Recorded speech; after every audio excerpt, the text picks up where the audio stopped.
Well, hello everybody. Thank you for coming. Welcome to the second in our series of presentations on biomimicry called Nature at Noon. Before we get started, just a reminder that our next Nature at Noon will take place Wednesday, March 25th, and biology faculty Stephen Pratt will visit us and talk about some of the cool innovations inspired by his studies of ants. So please come back, and that'll be our final Nature at Noon for the semester. So please join us. Today, ASU engineering faculty Konrad Rekashevsky and evolutionary ecologist Gordon Schuett will present Drinking Rain, a Rattlesnake Mystery. Their collaboration is based on something peculiar that Gordon noticed in his many decades of field research. Come rain, snow, or sleet, rattlesnakes would often venture outside their burrows, form a flattened coil, and begin drinking from their skin. What was going on, he wondered. Well, in spring 2018, Gordon teamed up with Konrad and submitted a winning proposal for a seed grant from the Biomimicry Center to study this phenomenon. This past fall, they published the results of their research in a journal called Omega by the American Chemical Society. Their journal article has become one of the top 16 most read articles of all time in the American Chemical Society. But its popularity has not ended there. Media as diverse as ABC News, NBC, and Science have spotlighted their research as well. So, what is the rattlesnake mystery? Well, I'll let Gordon and Konrad fill you in. Please join me in welcoming them to the Biomimicry Center.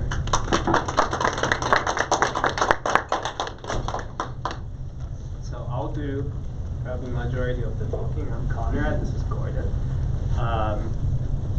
If I'm a little bit slow, is I'm just recovering from the flu. So if I pass out, ASU Health Center is down. And then I'll take over. Then he takes over. And at the end, the rattlesnake takes over. Okay. Alright, so I'll talk about drinking the rattlesnake mystery.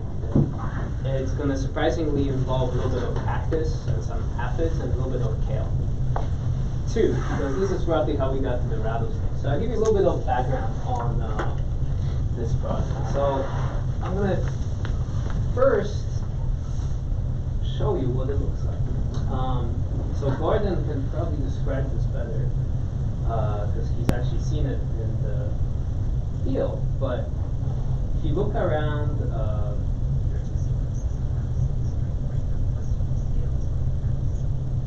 so supposedly, if you walk out and see a rattlesnake in southern Arizona, or this is actually in the Pacific Northwest, there's a couple types of rattlesnakes that do this. Instead of going to a puddle, which are rare in the desert, the snakes essentially are seen during this. So the idea, the schematic version of this, is that the snake coils up, as you saw. They flatten their body. So if you look at kind of the cross section of the body, typically you can think of a circle, ends up with more of a pancake. And they form this tight coil, and then they turn their head around, and they use their body as a bowl to collect water and drink from. What's peculiar about this is that if you kind of look at pictures of snakes on if you close up to these pictures, you see that droplets, even on the sides of the scales, they're sticking to it, which makes no sense, right? Snakes are, if you think about snakes, they're always clean. Things don't stick, things shed off. So this kind of brought up the question of role of scale wettability on this process, which is what I do, right? So far everything I've described is really what Gordon has seen in the field, and this is a example video of that. And the question where we came together was, why do the droplets stick? Is there some kind of a help for that? There's if you look at the desert especially, right, the rains are very rare. Consequently, there's many ways that animals and plants have evolved to, number one, help collect the water, and two, help retain the water. And that interface with the environment, so the skin or the epidermis of the plants or the snakes, is really critical to that. Consequently, this is where the likability comes in. But before I jump into talking about details of the snake, let's first really look at what is surface wetting. So number one, I bring it up in classes, and I point out, if you look at Wikipedia, wetting definition, it's for urination while sleeping or bedwetting. See something else. This is not what we're talking about. Just to clarify, for 20-year-olds, mature students, which all of you will. All right. So in general, when you look at any surface and you put any liquid on it, if the droplet is small enough, gravity won't matter, and essentially surface tension and surface interfacial forces will take over and dictate the shape of this drop. If the drop is very hydrophobic, not water liking, the droplet will beat up, right? An extreme of that is you put a droplet down and it looks like a sphere. It really hates the surface. That's called super hydrophobic. And then there's also the opposite of that, super hydrophilic, so super water loving. Normal, if you have just completely flat surface with chemistry, you can control for water, you can control somewhere in this regime. So you can think of, for example, Teflon being about as hydrophobic as you get. And something, if you have a soapy water and you spread it on very clean glass, just spreads out. That's very, very hydrophilic. To get to the extremes of that, and those are really the kind of interesting points from perspective of water collection and harvesting, you need an additional boost. And the secret that nature has known for a long time is that besides chemistry, you need to add the right level of texture. This is typically very, very, very small texture. So it includes nanostructures. So if you look at kind of famous example of the lotus leaf. So the lotus leaf, first of all, has these little bumps, cells. These are on the order of roughly your hair. So if you split your hair in half, that's roughly the size of these big bumps. On top of that, if you zoom in, there's beautiful waxy nanostructures. Nano being, you take your hair and you divide it in about 10,000, you're looking roughly at that order of magnitude. So tiny. So the feature is, it's not only texture, and really if you're going to remember anything from the physics that I'm describing to you, texture magnifies wetting. So if your surface was hydrophilic already, and you add the right small texture to it, it's going to become even more hydrophilic. If it was hydrophobic, so let's say you have Teflon, and you can do I do this experiment with, from time to time during outreach with middle school kids. We take a piece of Teflon, I give them sandpaper, and they sit there, rub, and the droplet will start balling up all of a sudden. So you take a hydrophobic surface, make it more hydrophobic by adding texture. And this is what's cool in nature, is that lotus leaf, for example, or the rose petal, they have these textures that play fairly often also with contrasts. So it's not only making it super hydrophobic for something like self-cleaning, but it's adding a contrast of super hydrophilic, super hydrophobic.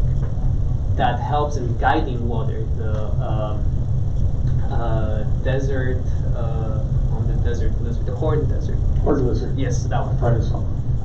Has, for example, channels where it collects dew condenses on it, and then it sits there, and through capillary action, and again, it's kind of these contrasts, very hydrophilic, hydrophobic, it drinks by itself, just sitting there. The water goes into its mouth.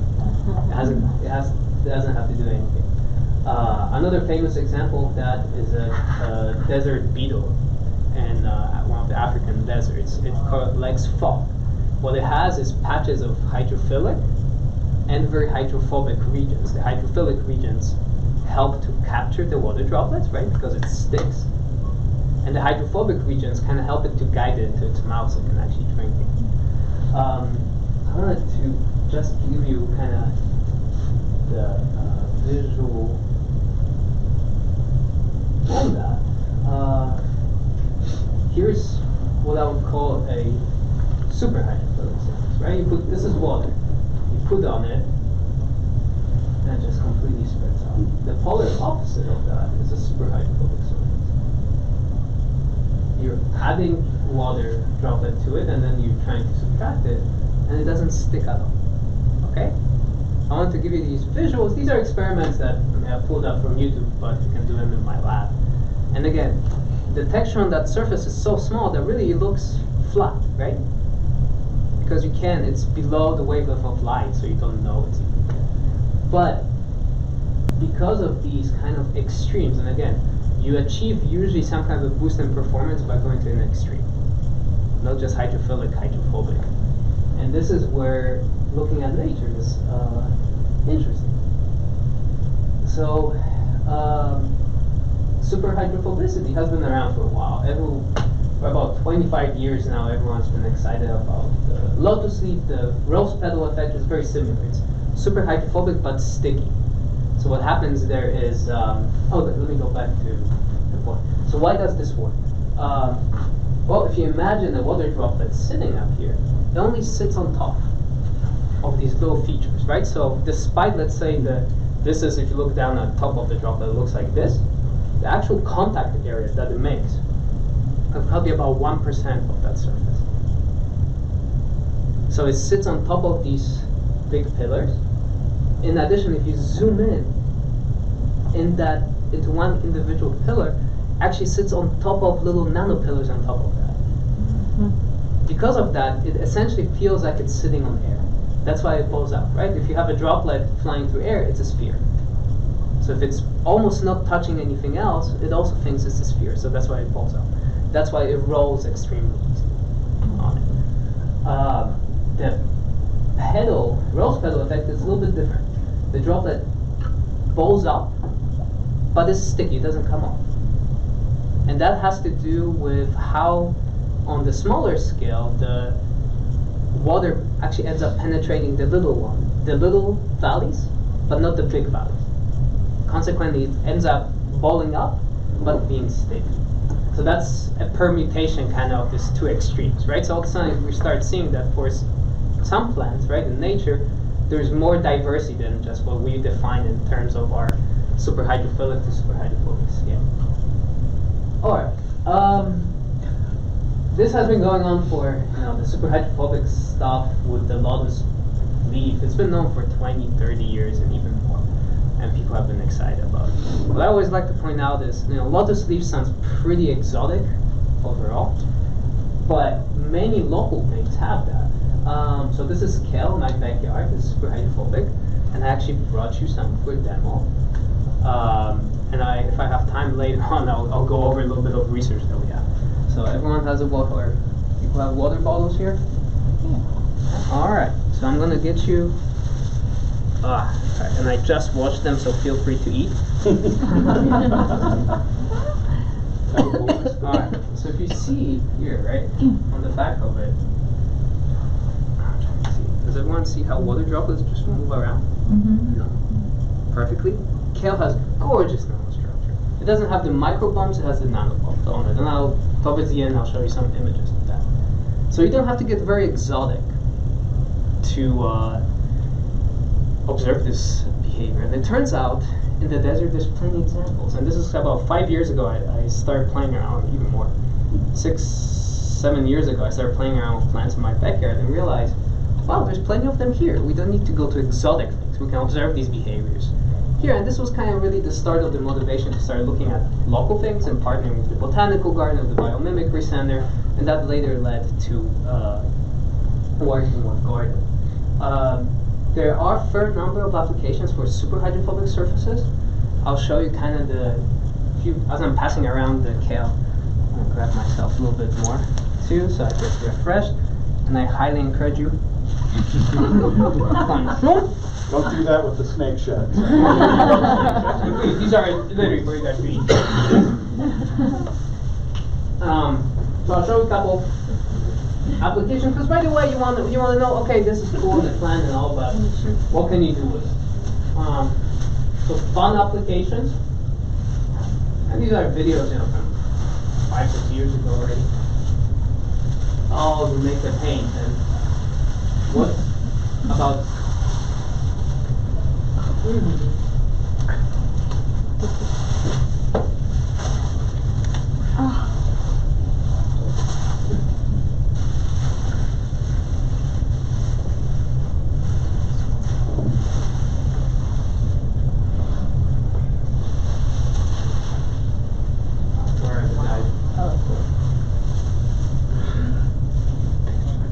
So you can make coated cloth, make it water. You can make paper water.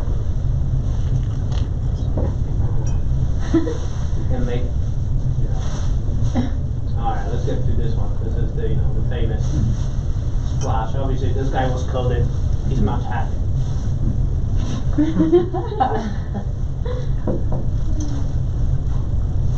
This is something. This is my personal favorite of the applied problem. Okay, so I'll summarize the video, but essentially it's a neighborhood in Hamburg where there's a lot of bars.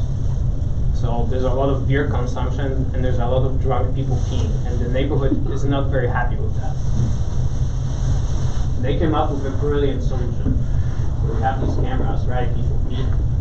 So what the neighborhood decided to do is they took super hydrophobic paint, and in the location where people pee the most, they spray painted the wall. Consequently, they have this beautiful schematic somewhere. Spray back on. Do not pee, we pee back. Alright, and indeed, it does spray back. Excellent. It's a European Oh, yeah. idea. They need that in New Orleans. Oh, they- Really badly. So they made even a schematic for you, right?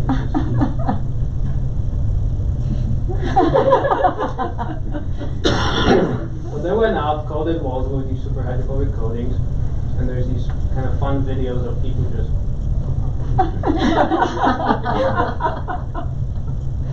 they jump back, and so there are a lot of other, I think, serious applications you can have. Yeah. Kind of so the paints and stuff are actually, are they creating the same microstructure and nanostructure that nature is doing? Okay. Simulate. And that's how they achieve that?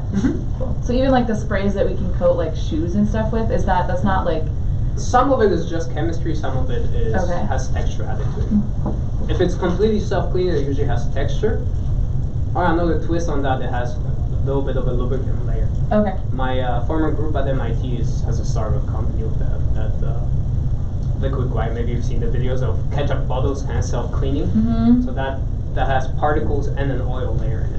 Interesting. Yeah, I'm just concerned with thinking about like toxic chemicals and our use of like life-friendly chemistry. The problem with a lot of this stuff is that it doesn't last that long. The texture wears off. That's the biggest problem. Okay, and then all right. So here's kind of example of super hydrophobic surface. So I want to, before I jump into the rattlesnake, I wanted to show you a little bit about what we did with prickly pears, with cacti. The motivation for that partially came from a front yard, and a little bit from literature. So this is somebody else's work, but what they observed is that if you look at kind of zoom in at the prickly pear up here and look at its little barbs, when you have little water droplets that land at the edge, they tend to move in by themselves.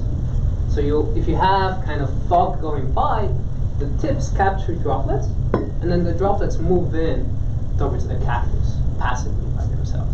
This has to do physically with the pressure gradients that are created here. There's very high curvature, which means high pressure, and then as you expand, the pressure decreases. Consequently, you have a pressure gradient that drives the flow.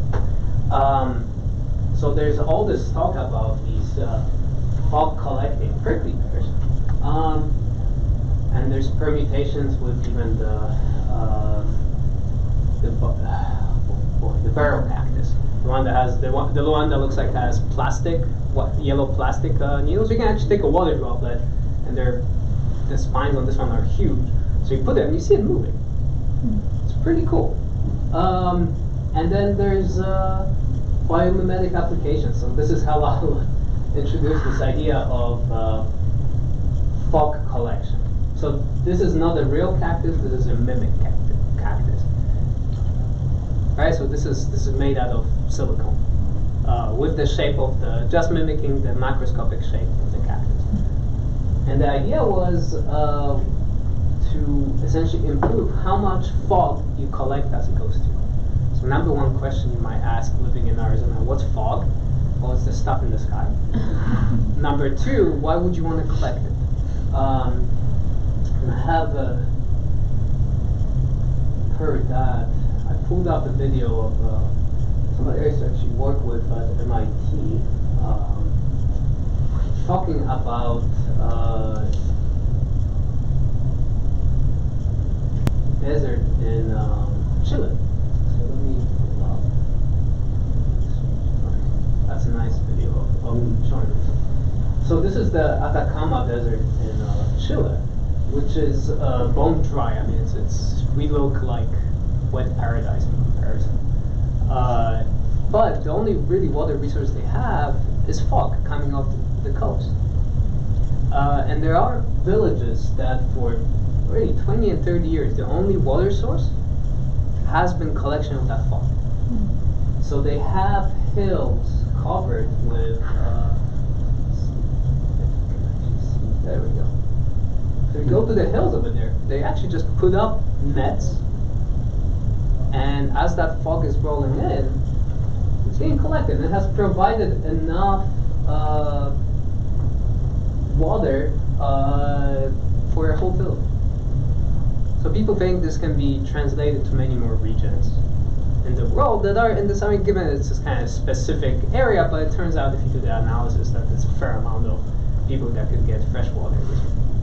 And the whole trick then is, right, if you look at kind of the texture or really in depth at how water droplets come through, touch the surfaces and get collected, if you start playing with kind of optimizing the wettability of this, so making it more sticky, but at the same time repelling in some way, so things stick but then shut down, right? So that's the idea.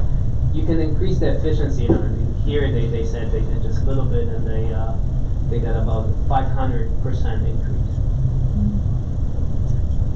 And if you look at the literature, right, with something like cactus, you get even a bigger boost than that. So here's the motivation, applied motivation for actually looking at something like this.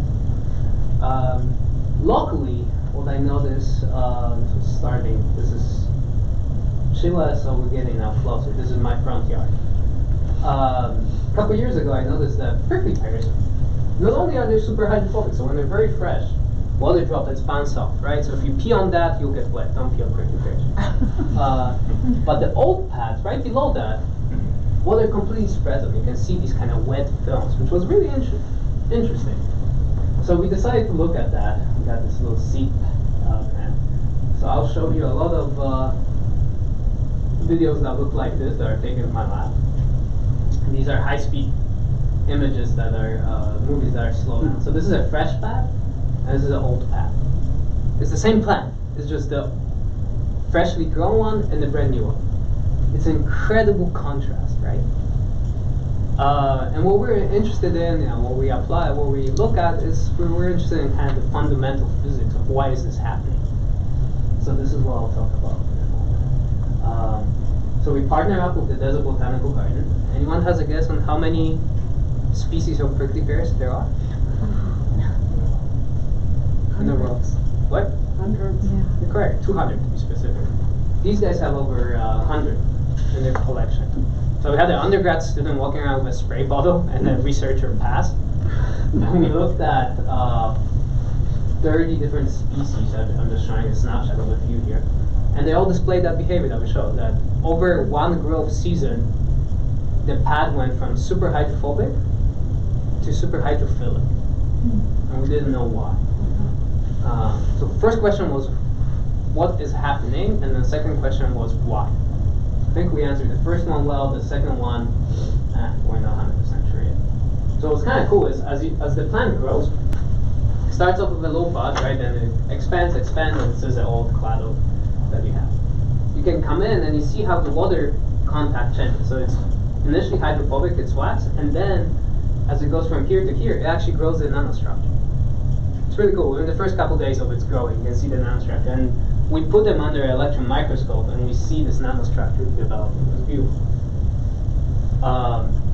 But the only difference between the mature and old clado is, and we checked the chemistry of this stuff and other things. The only difference was physical, in the sense that the old wax had these kind of cracks in it, which went all the way down to the cell wall. So if you look at cross section of a typical cactus, you have the cell wall, there's pectine, and then there's waxy layer, and it's kind of a mix. And then as you get farther and farther towards the surface, you finally hit really the super waxy layer that is the epicuticular wax, which has the nanostructure and is really, really impermeable to water. And what happens is, what we found was that there's a lot of cracks that go through this. There's actually a beautiful network of these. And this kind of cell wall is obviously filled with water, so it's water hydrophilic. And these cracks go all the way down. And what happens as a water droplet hits this crack, or hits the old surfaces, there's still regions, kind of islands of waterproof material that are surrounded by cracks of water sticky material. So the water droplet can no longer actually move. As it tries to move, it gets kind of captured in the back, and that's why it spreads out. So where does this come from? Well, number one, jumping back into applications, it's basically a nano-cracked surface. So it has something that these islands of wax surrounded by little cracks. It turns out that somebody at the same time as we published equivalent of this in Nature, the actual journal Nature, for making fuel cells more efficient. It's a membrane that, when it has kind of a water hydrogel inside, right? So when it soaks up with water, it expands. And on the outside, it has this cracked wax.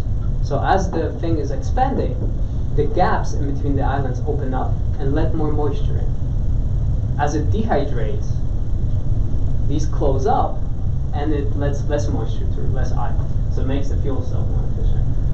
And we think, so this is the picture of the commercial application, and we actually think this is what's happening on the prickly pear, and we did a follow-up study. And indeed, in between the wet and dry season, the cracks, and these are kind of, to give you an image, these are optical micrographs that we took, and so the darker region means deeper, and you see this beautiful network of these cracks. So in the wet season, when the prickly pears are really swollen, these gaps open up, and we think it lets them lose a little bit more moisture. But in the dry season, where the prickly pear can lose up to 60% of its volume, so it decreases its surface by about 30%. Compare this and this, the cracks completely close up. So my PhD student had a little side project and kind of quantifying this, and it turns out that we can change the moisture permeability by about 30% between dry and wet season. Okay, so this kind of brings me to the end of cactuses. If you like cactus, I knew nothing about them, and I read a few of these books, which were really fun. A little bit learn about it. Cool stuff in general. All right, questions before I go back to rattlesnake. Has everyone eaten kale? There you go. Did everyone get to kind of see how water droplets run around? I can. You know what? Let me grab the water. Alright. Just so everyone sees.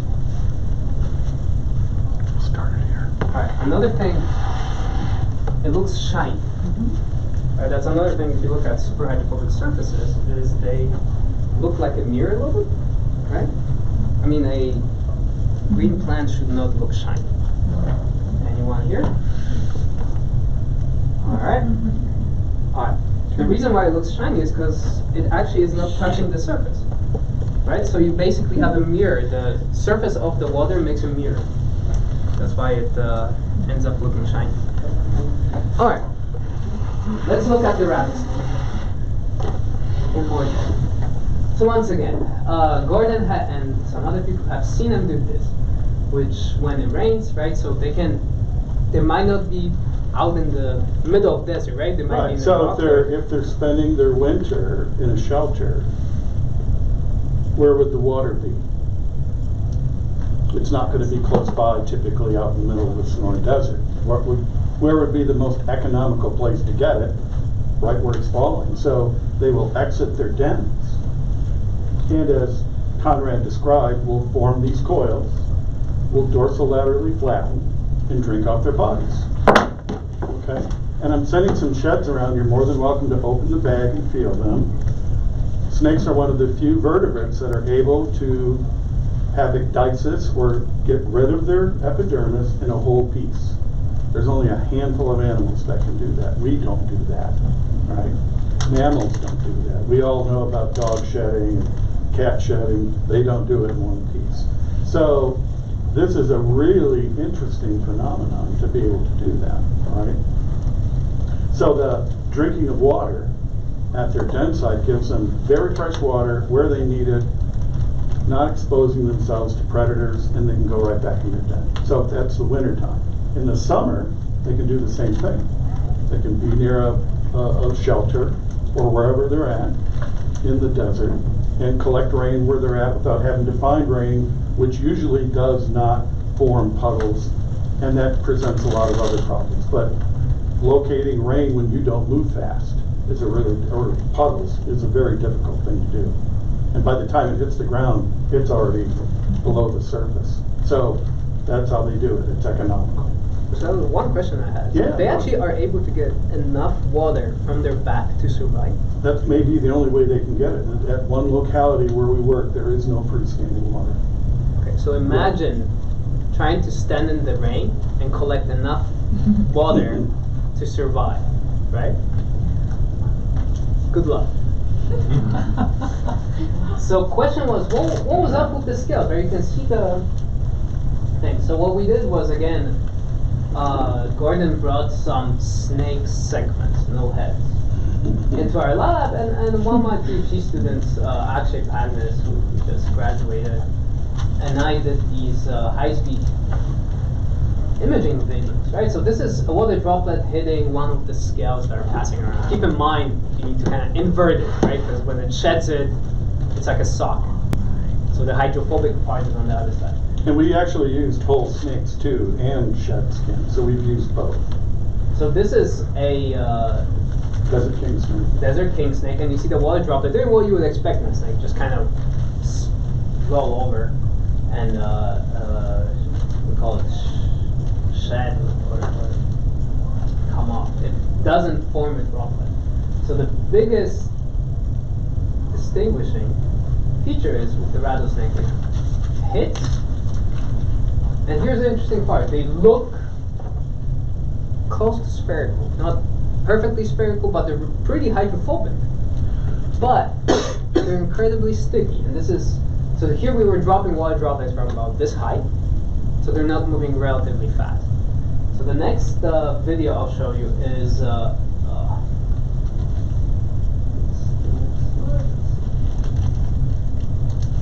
is higher velocity. So this is also the rattlesnake.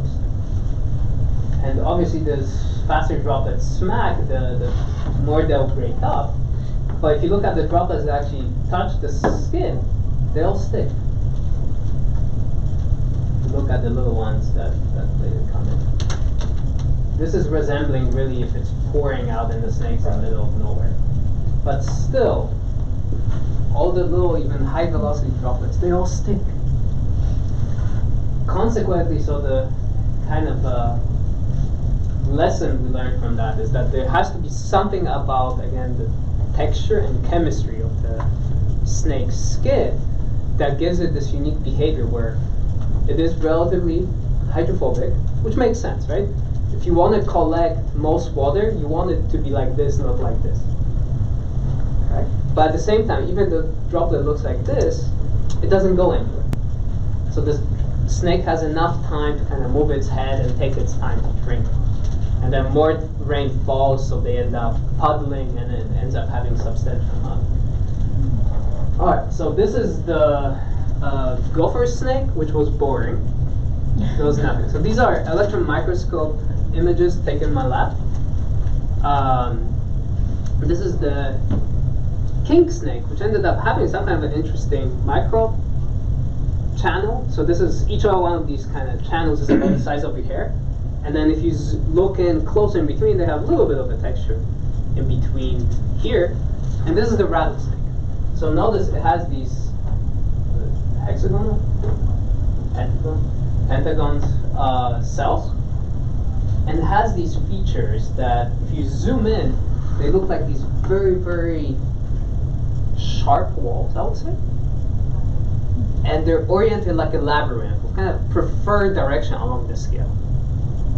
Okay? They're not remarkably deep, but they're very, very distinct pattern. And again, the droplet, if you look at droplets sitting at each one of these scales, this one ends up being more hydrophobic and spherical. So there was some kind of a special role that this texture was playing in making that. And what it is similarly with the cactus, right? Where I told you the story was that the droplet essentially couldn't move. The perimeter of the droplet couldn't move because it was getting arrested by these kind of hydrophilic features, water stick features. The channels here, because they have these sharp walls and they're relatively shallow, so the water droplet still penetrates them, doesn't sit on top. They act as a barrier to movement of the water droplet, which then prevents it from essentially shedding off. And to kind of prove that, I took these shed skins and I put them under optical microscope, and I put a little bit of water on it. And I let the water droplet evaporate, and I recorded that as it was evaporating under very high magnification with an optical microscope. So what you'll see is this is really closed in, right? These are these little channels that you've seen on the king snake. King snake or the gopher snake? Gopher snake. So this one didn't have this rain harvesting behavior, and what you see is water kind of evaporating from these channels, more or less continuous. You don't see any kind of breakup. And just kind of think of if you have a water droplet in your shower shedding. This is the same idea. If it evaporates, the boundary is moving similarly. It should be a smooth movement. Now, in case of the rattlesnake,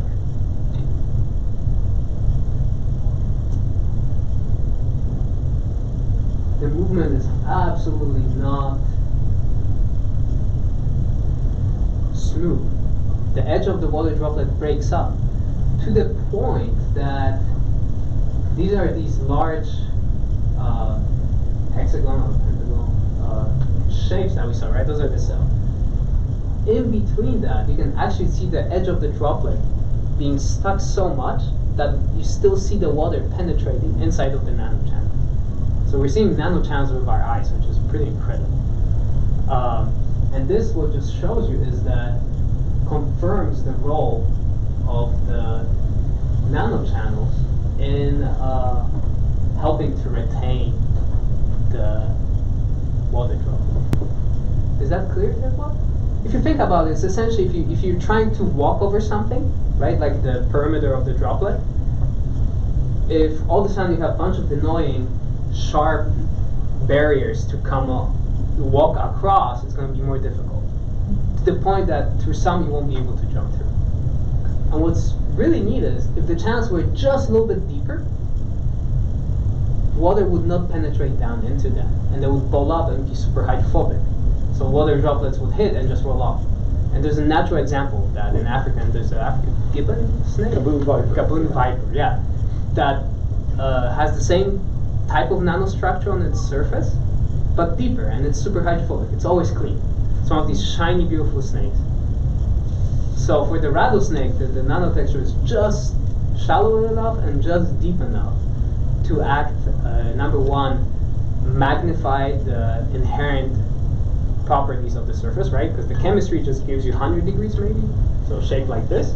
With the texture, it blows up a little bit more, so you get to stir more water. But because it's not deep enough to induce this transition to superhydrophobicity, so capture air underneath the droplet, the water droplets stick really, really well. Okay? So that's kind of the answer to what we've been talking about. And that's usually my conclusion slide from perspective of giving talks. So I advertise ASU and thank the Biomimicry Center for their funding. And then I'll be glad to take any questions, but let's see, how much time do we have? It's 12:43. 12:43. So I'll take a little bit of a The other interesting thing that Oh. comes out of doing, Talk. that coming out of this work is it addresses questions that we had never addressed earlier or thought about. So the question as to why snakes shed frequently, does anyone have an idea why that might be the case now after listening to Conrad talk about cactus pads? To keep the skin as efficient as possible? He talked about the depth of those nanochannels, right? Here's a snake moving about in its environment, back and ventral, right? Dorsal and ventral. So now we have another perspective of why snakes may shed frequently. It's not just growth. It could be to replenish the capability of, especially in rattlesnakes, to replenish that fresh nanochannel surface. So things wear off. So that's a That's thinking again, something else that we weren't addressing per se as research, but it's an emergent property of what we're doing.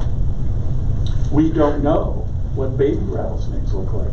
We know what young lotus leaves might look like, or cactus petals, or something like this, but we haven't looked at neonatal rattlesnake skin yet. They may not have nanochannels. It might We be don't know. It's actually pretty cool how they evolve. They may develop. We may be able to see them. It would be easy to see an ontogenetic series of animals that way. That's really cool. And it's a good point on like the reason why super hydrophobic coatings are not everywhere is they wear off. Mhm. That texture wears off. And the way nature deals with that is it just refreshes it. One piece. And we haven't, besides just spraying more chemicals, we haven't found a way to refresh it. So for me, that's actually one of the really intriguing questions: how could you mimic nature in recycling, refreshing the coating? Right? So can you grow more skin, so to say? Which is really cool. How do you remake nanostructure? All right, here's a cute little story. Cal, my wife was growing this in our backyard for many years. If you look at it, super hydrophobic. If you zoom in, you see the beautiful nanostructures on the surface. Problem is, about this time of year, I would grab my kale, make myself salad, wash it nicely, and then after eating, I would realize it wasn't fully vegetarian. Anyone has run into this problem? Aphids. No aphids on that. No aphids on this one, as far as I know. But there's, aphids are notorious about loving kale and being really hard to wash off. So a couple of years ago during spring break, we decided to do actual experiments with this. And indeed, we tried to wash them off. Only one in about 10 comes off. Alright, so why do these little bastards sleep? So here's another video of top down, showing that only one guy that's on the ridge actually flew off. Why is it? Well, when your kale was super hydrophobic, aphids are super hydrophobic. So if you take one of these guys and put them in an electron microscope, you see that on their backs, their legs, they have very similar looking wax nanostructure as the leaf. And then the bug is too small to put a water droplet on them and the goniometers to do the experiments I showed you. So what we did is we put the bug in there and we took one of these mister humidifiers and just pointed it at it. So the bug kept on collecting little droplets. And indeed, if you see their legs as well as their back, water droplets blow up, so the wax is confirmed to be super hydrophobic. We did another kind of cool experiment that basically showed that when the bug is sitting on the leaf, it acts as an extension of it because the properties are similar. Despite it having legs, right? So there's air underneath the bug.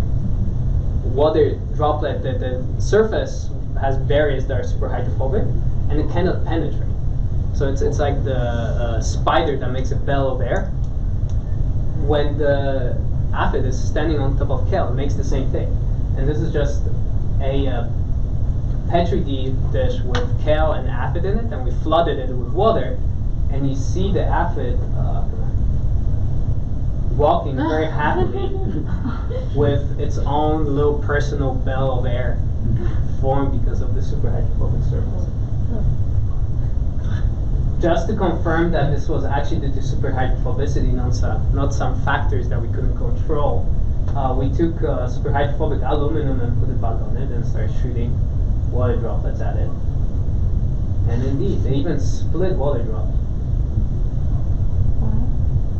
So the only way you get them off is if you hit them from the side. The reason for that is water droplets, when they come in, right, you have this ball comes in, it hits the substrate, then it flattens out completely. This is where it has very high speed. It's film small thickness, so it still has the same momentum, but very small thickness, so very high speed, so it knocks them off their feet. And this is how they're able to fly off. It has video game applications. So question was how to get rid of them finally. So from knowledge of physics, well, if it's the surface tension and the texture, how do we get it? So one thing is you can make the leaf hydrophilic. So if you have arugula that's on top of there, you wash them off very easily. Minus they're attached to their little stylet, like kind of like a mosquito. They drink the sap with a very long stylet. So once you get that off, they come off. Another thing is you can lower the surface tension of the liquid. So if you use oil, it penetrates right after it gets them off. And same idea with soapy water. So if you read up on the internet how to get rid of them, is the people say use soapy water.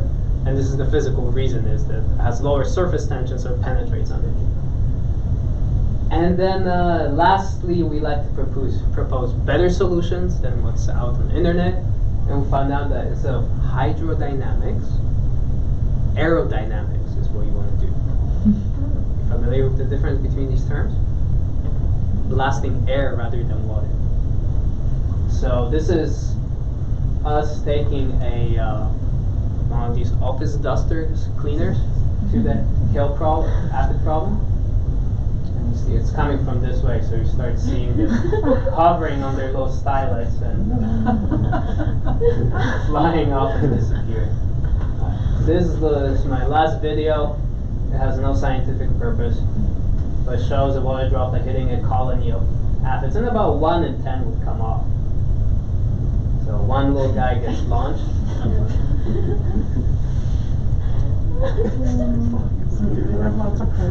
And you think that he's done, gravity wins, but no, capillarity actually ends up winning.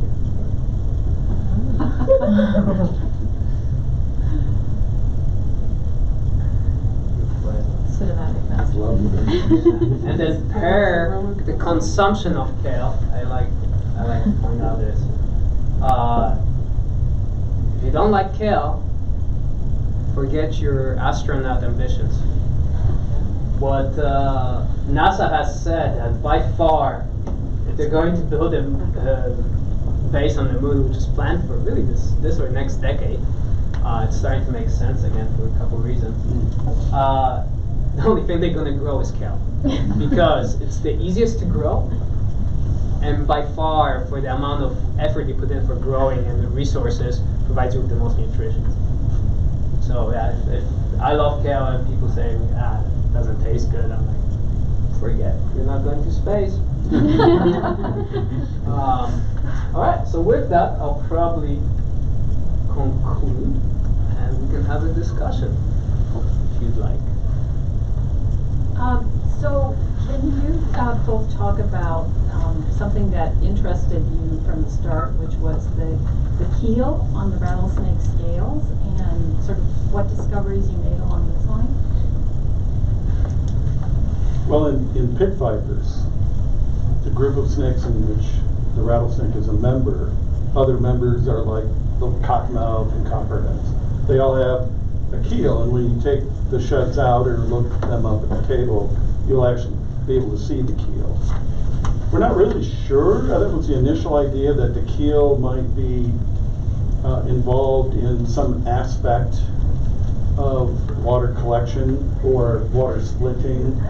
We're not concluding today that it has a It major turned out that function. it probably doesn't. It probably doesn't, but the nanostructures, obviously, we couldn't see when we first were observing this.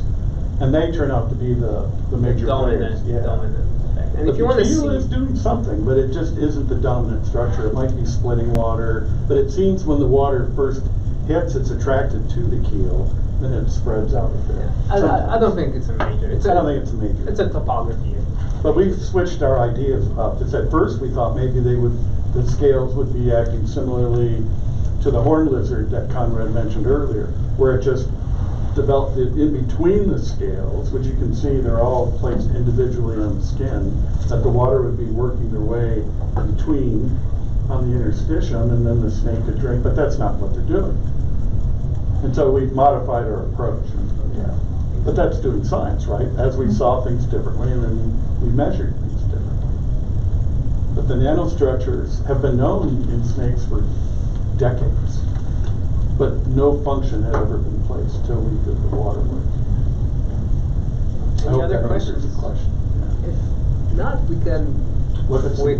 can look at them and we can invert them. You can put water droplets on them and see how sticky they are. On the invert side, they're completely water loving, so it's spread. You have to flip it to the outside to see it. Yeah. So for the other organisms like kale and prickly pear and stuff, the function would be to also kind of retain water and prevent. I don't know. We don't know. Some of 100%. it's self-cleaning for many plants. Right. For many, I can't answer that. Maybe multifunctional too, to a certain Could be very extent. multifunctional. Could be the wax can act as sunscreen in some cases, from what I understood. For the snake, it can help with camouflage because they're diffusive, so light doesn't reflect well. Like a mirror reflects in a diffusive way, so rattlesnakes are much harder to see. And usually things are multifunctional in nature. Yeah. With the prickly pear, I don't know 100% what actually their function is. We thought there was this regulation of the mass transport, but it's not as big as stomata. When you look at absolute numbers. So I don't know. Okay. Kind of nice thing about it. Still something to answer. I mean, it might be that if you're trying to collect water to your root system, you don't want things real sticky at the bottom, and you kind of want it to slide down to the base. So you want to be able to collect water at the top. Yeah, that was And the initial then thought. as you work your way Right. down, the older pads actually are the slide right down to that root system. Yeah, that So was that the might initial be, thought, but- and I'm just throwing that out as, Yeah. We Because you weren't- gotta think about what evolution has done to survive in a desert. In the case of the rattlesnakes, we know they can go over 200 days without drinking. Wow. That's a long time without Yeah. a drink. I got a question, Gordon. When was the first time you noticed this behavior in rattlesnakes? Must have taken a long time to The spot first time I that. noticed it was looking at a den in winter. And we were out and it was snowing, and they were emerging out of the den just north of Tucson. And it was a granite den, so it's a granite surface. And about 15 snakes had come out and were drinking snow. As the snow and sleet was hitting their body, it was melting on their body. So that was the paper that started it all. I'd read about it, of course, decades earlier, and it's been noticed for decades. And that's how Heidi and I got it associated down where we live in Portal, Arizona, and then the question was taken, to the next level to talk to an engineer about it. But that's when I first noticed it was in winter. Since then, I've seen it many times in winter, but also in summer. Interesting, Yeah, thanks. because we radio track them, so we're able to find where they're at, yeah. That helps. Yeah, it does. Yeah, we had about 50 animals with radio telemetry at the time. But it's a really interesting phenomenon. But at the dens, babies don't live at the dens. They don't live with the adults, right? It's strictly an adult thing at the den. But we don't know what babies are doing, or neonates. I have a question. It's kind of, we're talking about them coming out for catching rain, Mhm. but you just said they can last 200 days without drinking Well, water. if you have a drought where there's, Right. like we had back at the time when we noticed this. And you mentioned about fog capturing. Are they kind of doing this in the morning with morning dew and stuff like that? Because there's not a lot of moisture in the air and they're close to the ground. Are they picking up the moisture like early in the morning from We don't know. subterranean? We haven't observed that, but I wouldn't put it past them. I mean, I think that's a very good question. It should be. Now, the beetle that's been studied, the Namibian beetle, right, in Africa, there's vipers that live there too with very exaggerated keels and scales like this. It would be very interesting to look at the Namibian viper, because basically all they have is fog. Right. And they would potentially still have to like consume that water from their actual body, and so that's like a way people Right. can ferment or something like that. Right? I'm working on a paper now that's totally biological, so it takes away from this, is that the purest water you can drink is going to be coming from the sky. Drinking water from a puddle in the desert is haphazard, because what are you consuming in that puddle? If you do drink. Microorganisms that might be dangerous to your gut, right? And as it turns out, rattlesnakes have very sensitive guts, so I'm looking at that experimentally, but drinking from your body has lots of evolutionary and ecological importance. And if you can get away with just that water, which I think they can consume a lot, there's also a person here at ASU, Gail Donato, that's looking at that question. Who's looked at dehydration, how much water do they really need? Are they getting water from food they eat? That kind of thing, yeah. Well, it's 1 o'clock. Okay. And I invite all of you to spend some time playing with shed skins under the microscope. Gordon will be here to sort of guide us through some of those explorations, so please feel free to stay. And I want to thank the two of you for this incredible work and this research. This is exactly the kind of work that the Biomimicry Center seeks to support, bringing two disciplines together to bring their respective experience and strength, and just shedding more light on some of the everyday phenomena around us. And so thank you both very much for your work. Thank you, Heidi. It was a pleasure. Well, feel free to come up and look at some sheds.